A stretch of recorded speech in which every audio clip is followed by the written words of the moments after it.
one of the big ones that we could talk about was he spotted the genius of Cantona. Yes. So this is this player who's played in France, and it's hard to explain it, but the French leagues in those days were very different to how we'd imagine them. They were tough leagues, and people, when you delve into the history of French players and France in particular, they had national service until only about 15 years ago. So I didn't know Eric that. Cantona, Wow. yeah, so they've always had a big standing army compared to us. We've always had a much more of a volunteer thing in Britain, whereas in France, certainly since the revolution, they've always felt the need for a big army. So national service was just seen very much part of being French. So Cantona was in the army for a while. People forget this. Wow. So he was a tough lad in a tough league.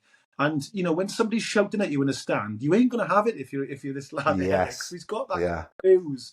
And Fergie was able to see that. And it's really interesting because a lot of really top footballers seen him playing in France, where he was seen as a bit of a live wire. Then he was always getting banned or fighting with teammates. And you either loved him or hated him, Cantona.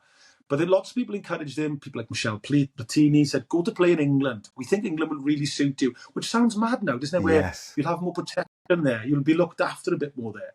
And obviously he found his home there and he won the title with Leeds. United at this point, I really remember it. They'd nearly won the title. I think it was in 91, against Leeds. 92. Against Leeds. That's right. I'm a Villa fan, so this was the season. Yeah. That was it, yeah. So they just pipped them.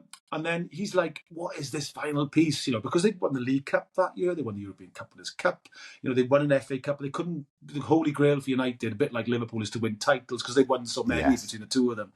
And he sees this missing jigsaw piece as Eric Cantona. And of course, famously, Cantona finds his home, thrives at Old Trafford, and finds a man in Ferguson that to this day he speaks so highly of. I read that letter, the Fergie wrote to him. Beautiful, isn't it? And that we'll get onto that later in terms of the measure of the man as well, of Fergie. Yes. Yeah, absolutely. I mean, I think, the lot of the players felt if he clicked with you and you worked with him, he was everything to them. And all those really interesting things you see now where, like current modern managers are saying, my players weren't good enough, my players not doing this and all that. He never did that. He would never, ever say anything. It was his famous thing, wasn't it? It doesn't matter how badly they played, outside the world, he would never say anything other than they're my boys, and which is very interesting, sort of that siege mentality, which he took from Aberdeen, where he used to say to the press, all about Glasgow, all you care about is Rangers and Celtic, you don't care about what's happening to you. And it created that siege mentality on the pitch with that great Aberdeen team and off the pitch with the Aberdeen fans as well. When Mourinho took that to the next level, didn't he? And Mourinho was influenced by him, even though he was a big, I suppose, adversary of Ferguson for a while. But Mourinho took it from that school of, everyone hates us and we're going to... I mean, it's interesting when you say about adversaries, I'm going to talk about that, because when that Chelsea team sort of arrived in the mid-noughties, people, and they won those titles, and it was absolutely, the special one was ruling the country, really. Fergie was on the back foot at that point, because, I remember Ryan Giggs famously got booed off in a League Cup game, and the fans were kind of like going... Because he nearly retired, do you remember? I think it was in 2002. He did, yes, I remember. He was close, wasn't he? Yeah, and he changed his mind and said, I got that wrong, I shouldn't have done it. And then he was, I stopped thinking obviously, right? He managed for another 10 years after that. He did. Like he did another decade. Yeah. But I think that's also him in terms of his loyalty to Man United. So we saw that Chelsea were there. At the same time, you had Arsenal being invincible as well. So he couldn't leave it. And Liverpool were more of a cup team then, weren't they? In terms of winning FA Cups, League Cups, etc. But I don't think he could stomach leaving them in that place. No. Which is just everything about him.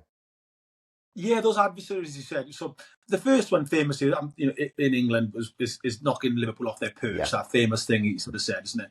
And he does that. And his first real rivalry is with Kenny Dalglish, do you remember? So that's Dalglish, Liverpool, and then Dalglish goes to Blackburn, and Blackburn are rivals for a while.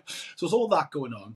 And like you're saying, it's when you see the longevity of his career, when we talk about these, because we can sort of remember it. Then he has a little spat with Ron Atkinson, who's at Villa for a little bit, and they're neck and neck. And if you think as well, Ron Atkinson was his predecessor at Man United. Absolutely, he takes over from Ron Atkinson. So there's that little subplot which people sort of go, oh yeah, I forgot about that. Then there's the really big one with Arsenal and Wenger, and then obviously now they've got that great respect all Warriors have for each other. Ex-boxers. You used to see It's Yeah, Xboxes. I used to love watching George Foreman talking about Fraser, and Yes, all those great and the great middleweights of Hagler and Hearns and Durant, seeing them all together after, and there's absolute respect for one another because there's warriors who've been there, Yes. and you see this in life. There's always those footage of like American Civil War veterans meeting up together in their 80s, and they're always shaking hands and meeting, and then First World War and Second World War veterans kind of sort of like, we had it, didn't we, with the D-Day where they all meet. It's weird how life sort of washes out It and you does, realise, doesn't it? I suppose,